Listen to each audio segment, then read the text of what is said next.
Hello.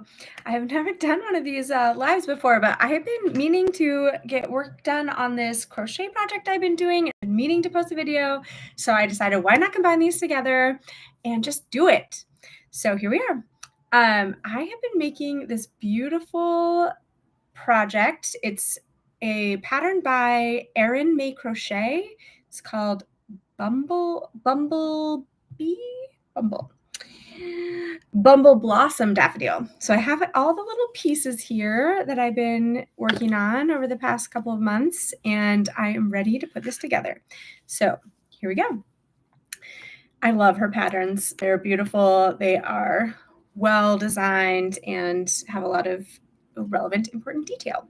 So here is the daffodil with a little few pieces inside of it. And we're going to start by putting on the petals.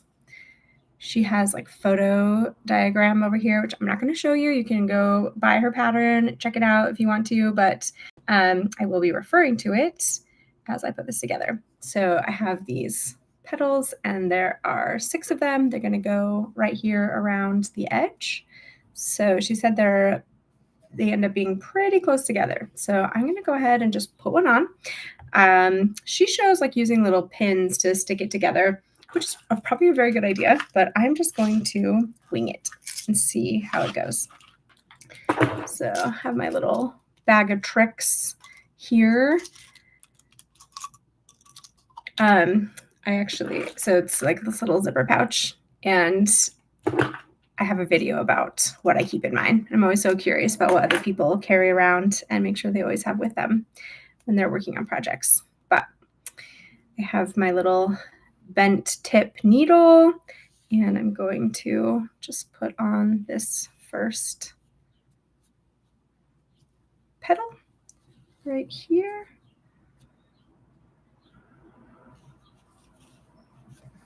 Look here closely, right where it begins. Okay, so I'm going to go into the yellow stitches.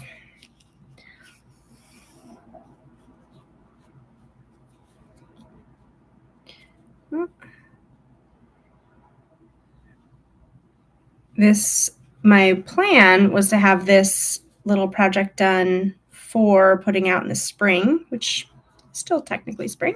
I'm going to have it join my little bunny. Oh, my bunny's on that side. So I like to have a little decoration up when I'm teaching my lessons. My students tend to really enjoy that, and they're so fun to make.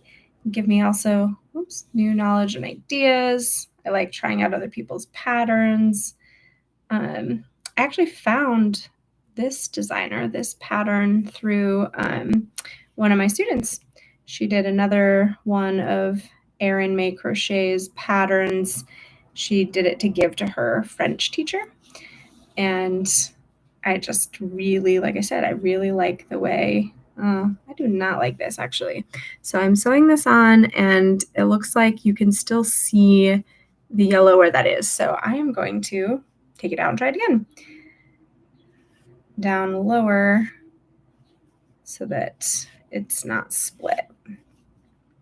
It's another thing I like about things like this, which also why I'm like, I'll just put it on and try, because you're not fully committed once you start something like this. You can always take that apart and do it again.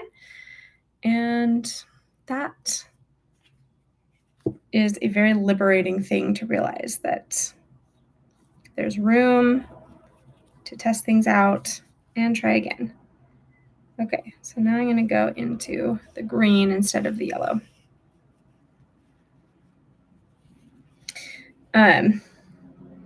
But my student who made this for her French teacher, it was just a really great pattern. So I found this one that I really liked and wanted to use for my spring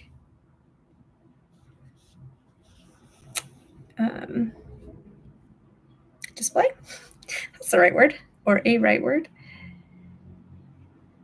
Go up there with my bunny.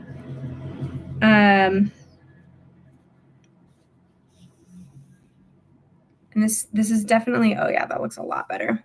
So now there's not the line of both green and yellow showing. I like the way that looks much, much better.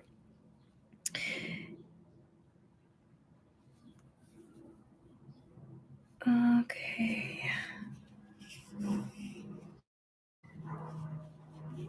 But it's nice to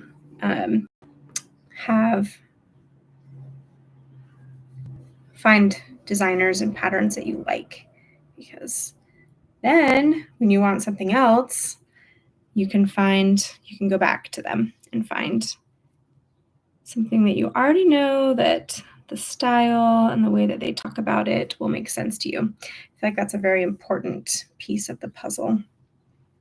Here's something else that I am going to do. So I'm just going to use the tail from the first petal to put this on this next one. And since I still have a tail from the next one, I'm just going to fold it up and stick it inside the petal. Oops, do that before. So that's one of the things I love about amigurumi is that you can use the yarn tails as you're going to connect things, but also to be part of your stuffing. The petals don't actually get stuffed, but this isn't a big enough piece to really cause a problem. But I don't have to worry about trimming it off or dealing with any tails. So I'm going to use, I took my needle came off, but I'm going to continue using this tail from the first petal to sew on the second one. Whoop, if I don't drop it on the floor.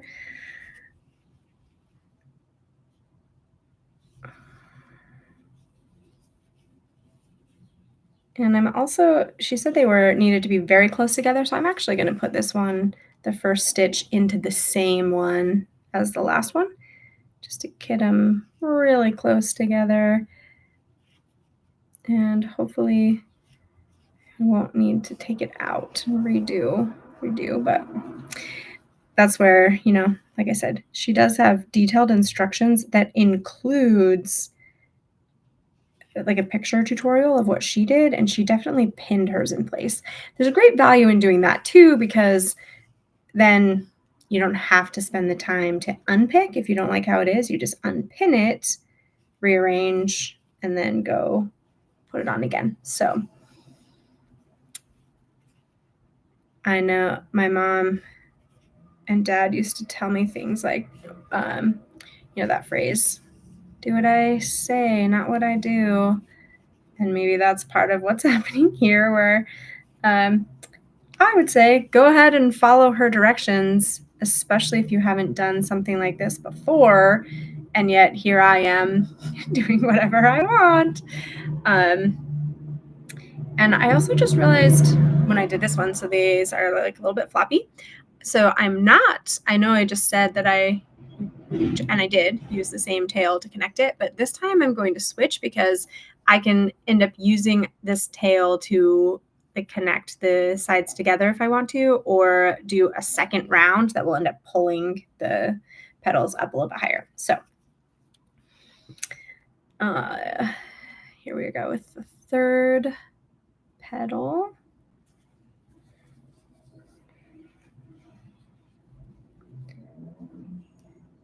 It's about halfway. That's good. But I am going to do what I did before, and I'm going to go into the same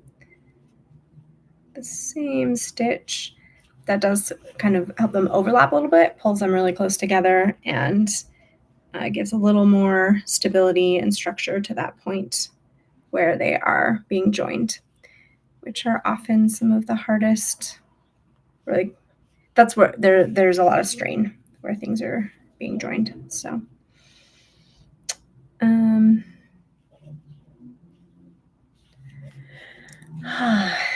whoa, just hide that around in a way I did not mean to.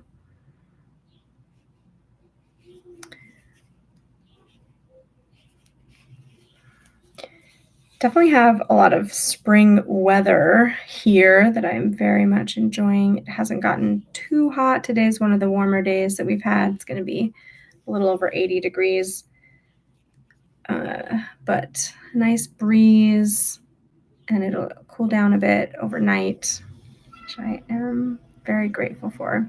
I do have my windows open since it's so nice. I hope those cars and trucks going by are not too distracting.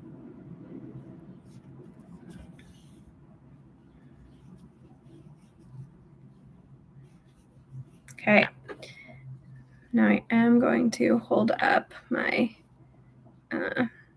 other 3 here. Yeah, those will still fit well. So leaving behind that tail and moving on to the next one.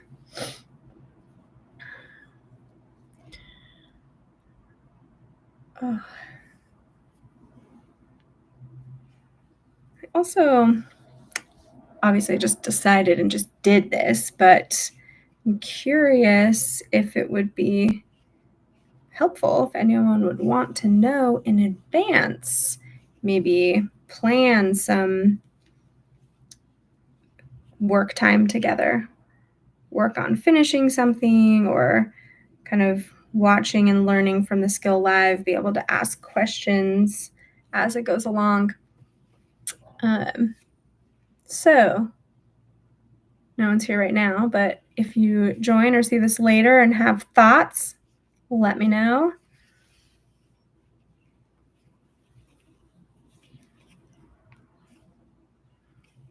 Yeah, that is looking really nice.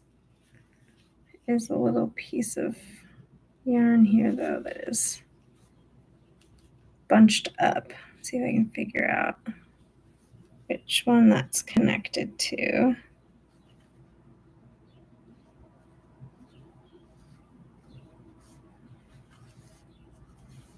There we go. Okay. Slow and steady wins the race. There's no real need to go fast on these things. It's just a matter of finding what works for you. This looks like my battery's low. I'm going to plug in here.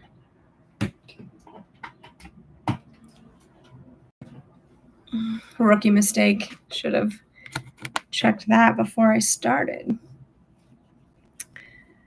Okay.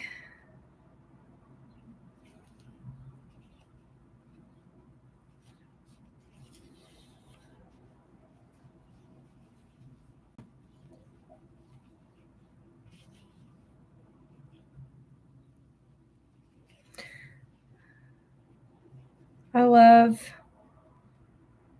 that there's a chance to kind of show some creativity. Show, is that the right word?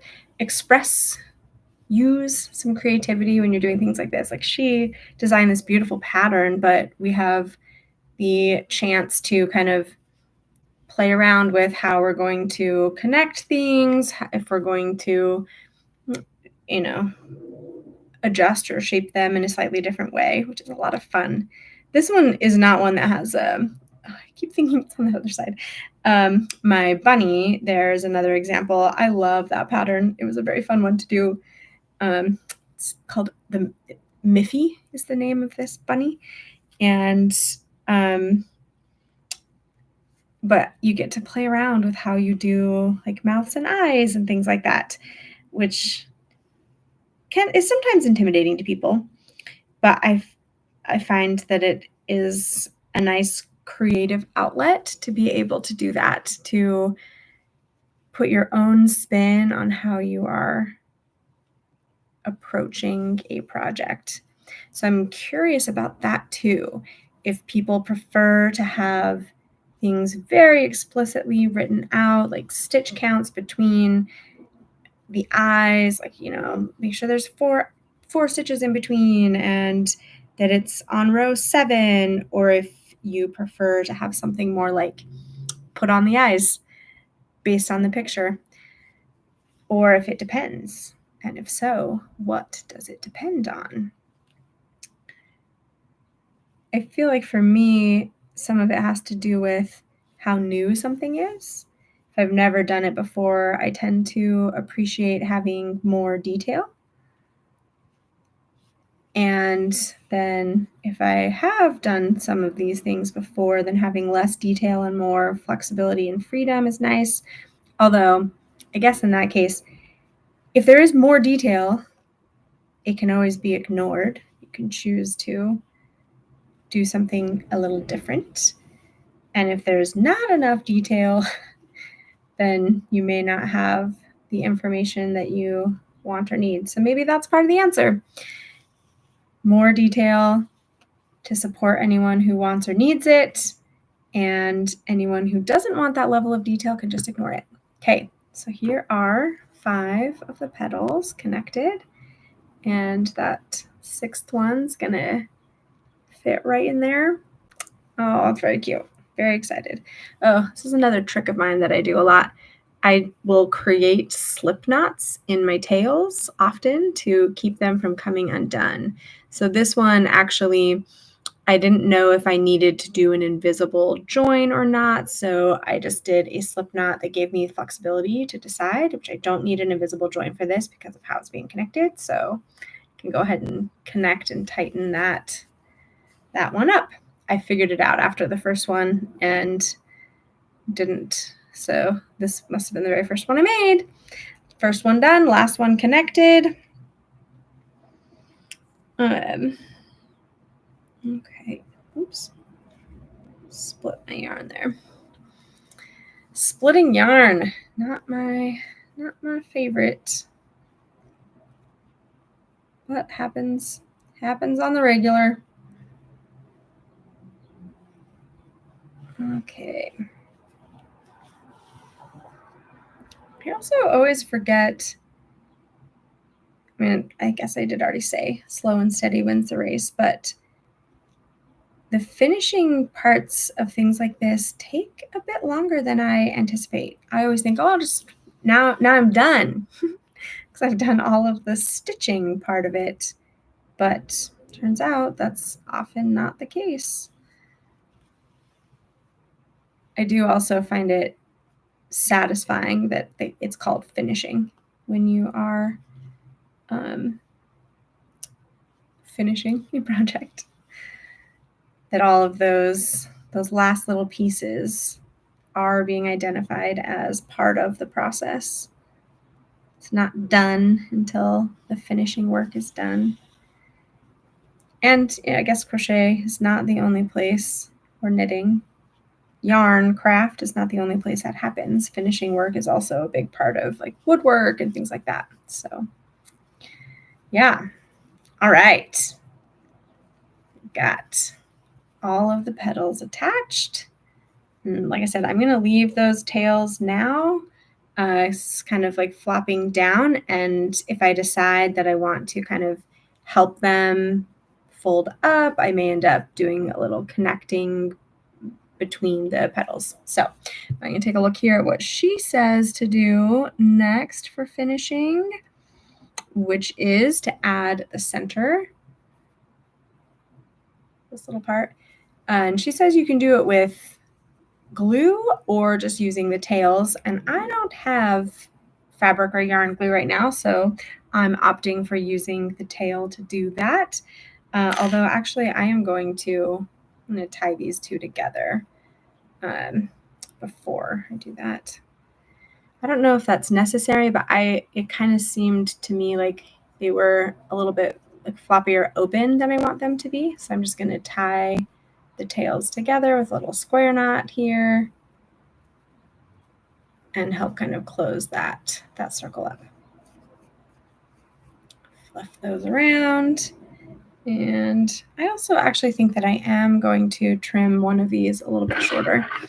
My scissors here, because that one is just going to be kind of hanging down inside, and I'm not actually trying to stuff it, but I want to have that, so I don't need extra. I don't need extra in there. I will actually use it when I stuff up the watering can. Okay, so there's a little bit of the green stem inside there that I'm going to kind of fold down to get access to. pull this in and just tack it down in a couple of places until I feel like it's relatively secure. Again, back to enjoying not having super explicit information about what to do, just being allowed to wing it. Make sure it looks the way that I want it to.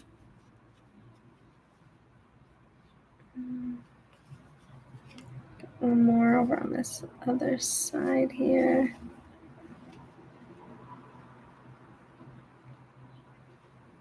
Okay. So tuck that down in like 3 places. I like that.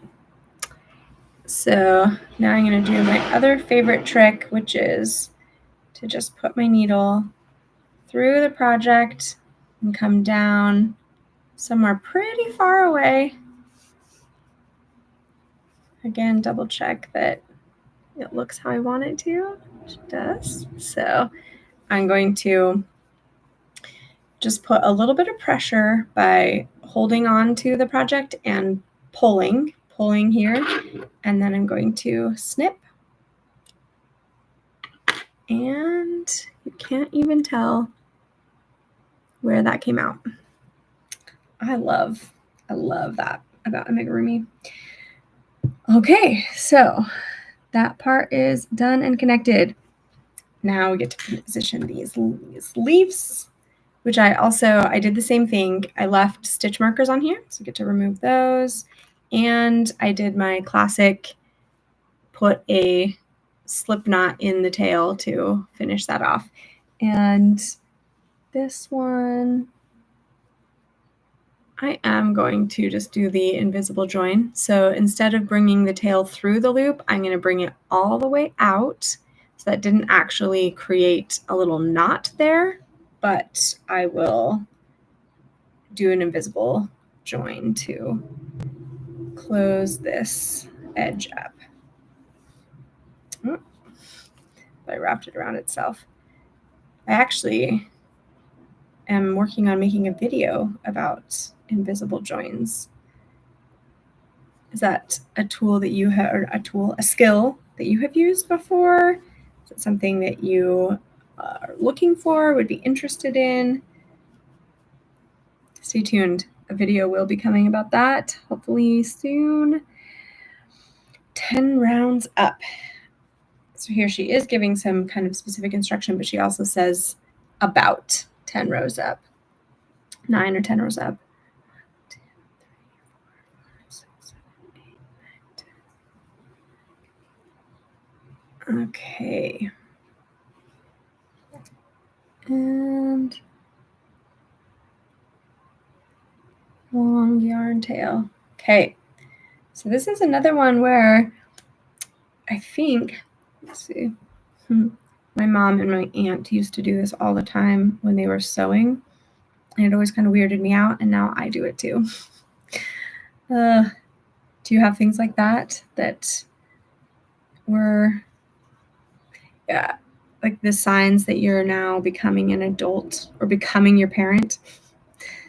1, 2, 3, 4, 5, 6, 7, 8, 9. Okay, great.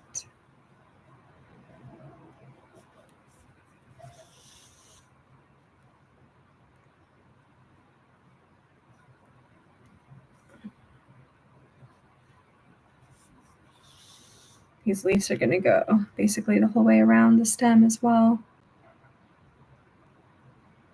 Is that the one I just did? Okay.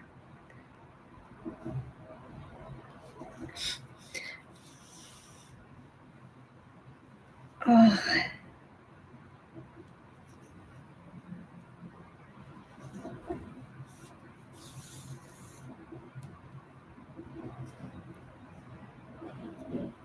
There's something kind of exciting about doing this live, even if no one's here with me, just knowing that this is happening in real time. Pretty exciting.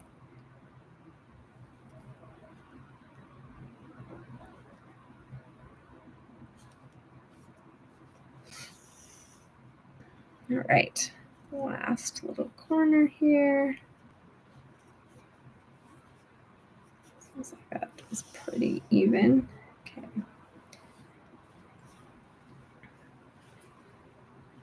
So the first leaf. Get our second leaf. Which actually, I left the stitch marker at the top of this one when I was using it to count rows. I also love stitch markers. They are a lifesaver. I'll do the invisible join for this one. This is a little frayed at the end. So when I have yarn that's like a little more frayed than I want it to be, just trim it off so that I'm not fighting with it too. It's one of the benefits of leaving like an extra long tail is that you can use it to set yourself up well.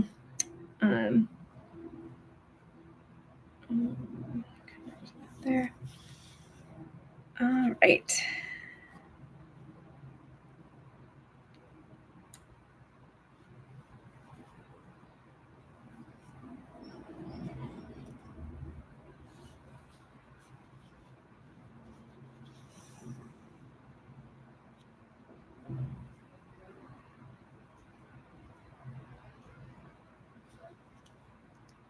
Sometimes finding the next hole is more of an adventure than others.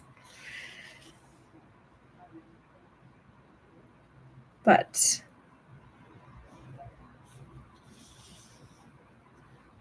that's another nice thing about like this is it's not set in stone. It doesn't really matter if it's exactly lined up, and as we saw with the petal, you also still have room to adjust after you kind of see how it starts to come together. I think I might have gone on both the 9th and 10th row, so this might not be completely perfectly aligned here, but all right, and I'm just going to connect these two leaves together there on the edge. She didn't tell me to do that, but I think that looks a little bit neater. So here's the side where I just connected those two. And then this side where they're not connected, there's like a bit more of a gap. So I'm actually going to come back and redo that on the other side. So rethread this tail, connect those two together to kind of even up and create the look that I want.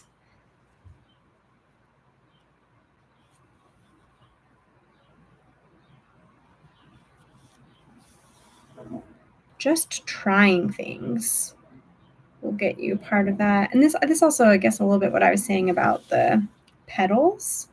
If I wanted to connect them more or in a different way, I can still do that. So I'm leaving those tails while I do a little experimenting and adjusting. So I can trim off and take care of all those tails after I connect everything together. So let's see what the next thing is. The watering can. So I have the watering can here, or the base of it, and the little spout. But she says to put a piece of cardboard in the bottom, so I'm actually going to do that. It's in there. Oh, wire, in case I need that.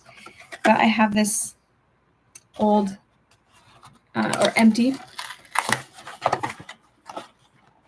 box here from some oatmeal, and I'm just going to trace a little circle using the can itself. Move that back a bit and grab a pencil and trace away here. What's that edge?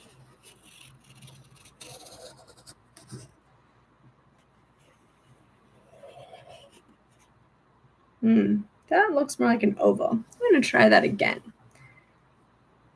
And I'm just going to use this other half of the box here.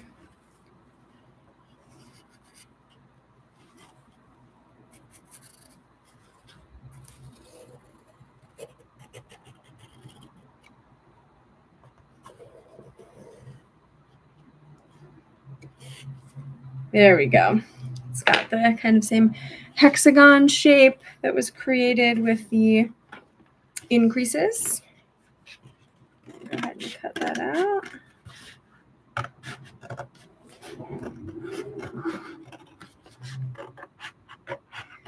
I don't know if it matters that it's like, such a perfect shape necessarily. The point is to give it just a little bit of structure and stability on the bottom, help it stand up straighter. Which I also thought about, this is not a very thick cardboard.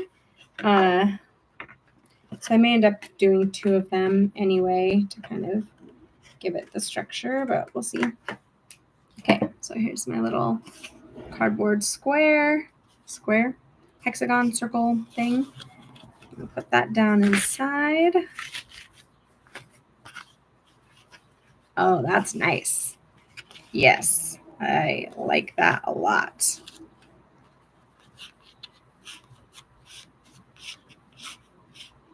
Okay, that gave it a lot of structure.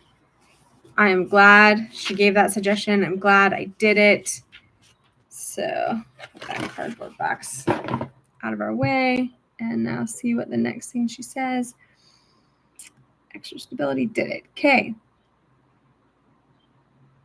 Insert the hook. All right. Yeah, so this is another interesting thing. When I first read through this pattern, I actually thought that she was saying that this was going to be connecting the cardboard, but she's just having a little embellishment added to the edge of the can. So I need my blue yarn and my hook again. So she had these different places where you did back loop only stitches that give you a nice little line. And instead of just using that line as the embellishment, she's having you do a single crochet the whole way around. Let me double check. That's what she said, right? Not a slip stitch or something. Yeah, single crochet. All right, so let's do it.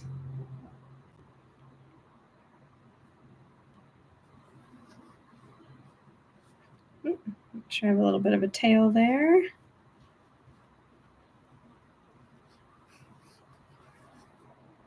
So create a nice little, it's not a chain stitch, but it will look like a chain stitch right around that edge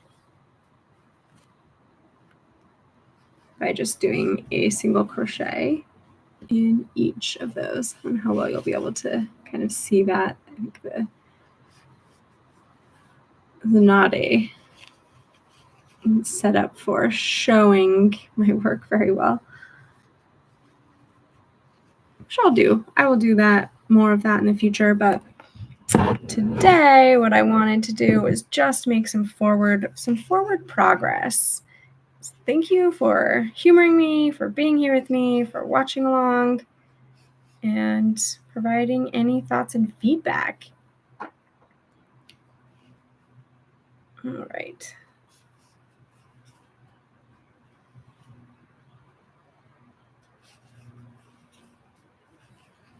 Make my way around this edge, and then probably need to sign off.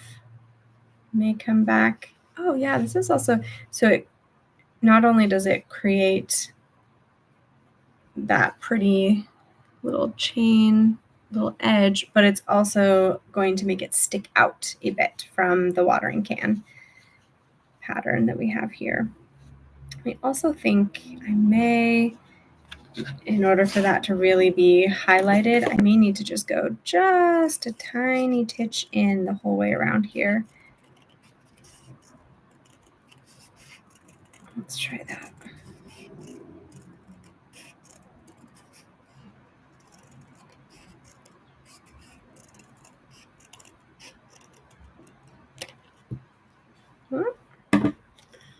Okay.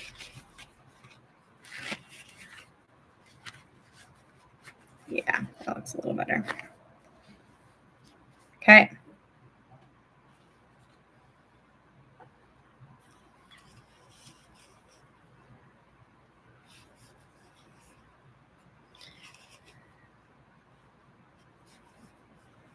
I like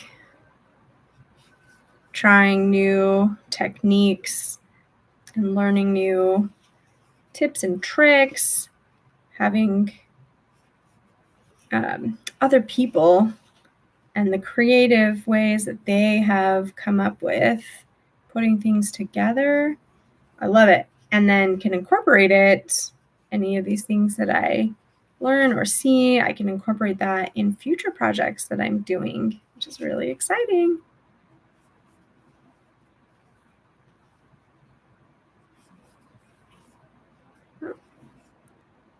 About halfway now, a little less maybe.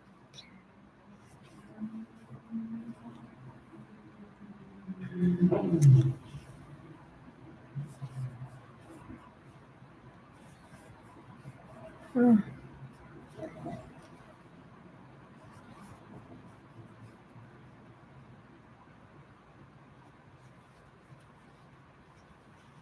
Oh, another reason I really like amigurumi things is that it's a good chance to kind of use up yarn that you already have. If you have little bits and pieces of this and that, like this is not what I was using and not necessarily great for amigurumi, but this is like the leftover from a project that I'm working on, making a sweater, and you know, just the kind of little bits and pieces that get, I don't like to waste them, but you know, it's not really enough to do another sweater or anything, obviously. So what exactly to do with them? And amigurumi projects provide a great opportunity, or embellishments on things are good for that too. Or just, like I said, I like learning new skills, new stitches, and things like that. So I also do like to use leftover yarn, my swatches of yarn to my bits and pieces of yarn to make swatches. I find that to be a really satisfying way to learn a new skill, to try something out, to get comfortable with it instead of in the middle of a project where if things don't go smoothly, it can sometimes cause a bit of frustration or, I don't know, just waste, I guess. Where if I don't know if I have enough yarn to do part of the project again, like I'd rather just use old scrap yarn while I'm practicing and learning how to do the thing that I'm trying to do. So yeah, that is one of my tips, a little freebie for you. And that also just made me think of a book review I did about a book called Oddball Knitting. So the whole book was about like how do you use the yarn, the oddballs of yarn, bits and pieces that you have left over, which I thought was really fun. I have another thing that I actually have done a number of times and really enjoy is using it to create a stripe or something. So, or I mean, I guess even like these embellishments, like I am doing it in the blue. That's what she did say to do, but you could easily use whatever color you wanted to just add a little bit of pop there. So I've done that in hats and things a lot where I will just use, if I have just a little bit of some yarn left, especially a yarn that I really loved, then I will put it in as a stripe somewhere that lets me still use that yarn that I loved in a meaningful way and not worry about needing to have it last. So not having to play yarn chicken, but still getting to use up that piece that I really loved. So, all right. Here we are, just about back.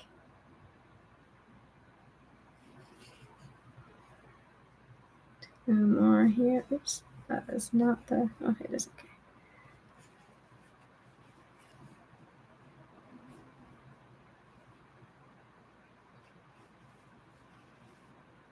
Okay. Invisible join those together.